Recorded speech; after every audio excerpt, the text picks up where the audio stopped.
What is up? It is Ty Hart from Remax Alliance back for another monthly market update video, this time for the month of August 2022 in Colorado's Front Range. Right now, we are seeing a shifting market from more of a seller's market to a buyer's market. And there are a couple of indicators that we have that are showing that things are moving in that direction. Okay, so one of the best indicators we have about this shifting market is that active listings are up 21%, where closed and pending listings are down about 30%. And what that means is that we're seeing more inventory coming into the market, and we're also seeing homes sitting on the market a little bit longer before they go under contract, sometimes 2 or 3 weeks even before they get an offer accepted. Now, what that means is that buyers have a lot more inventory to choose from. They can be a lot more selective. And for some of these houses that are sitting on the market for a couple of weeks, they're not really in a position to ask for these offers that are significantly over the asking price. It means buyers have a lot more power.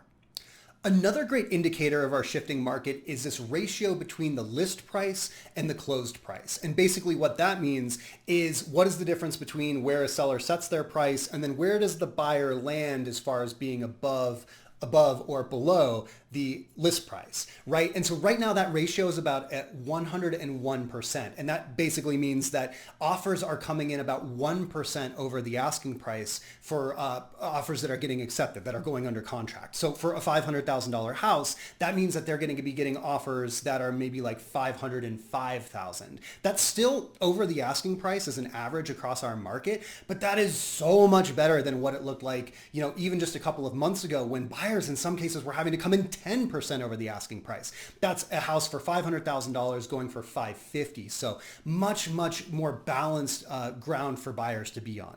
So with that said, it's still good to know that historically we don't have a ton of inventory. Even compared to 3 years ago, we're still down about 2,000 houses. Our year-to-date sales are still up 11% compared to where we were at last year. So inventory is not great, but it's starting to move in this direction of greater balance.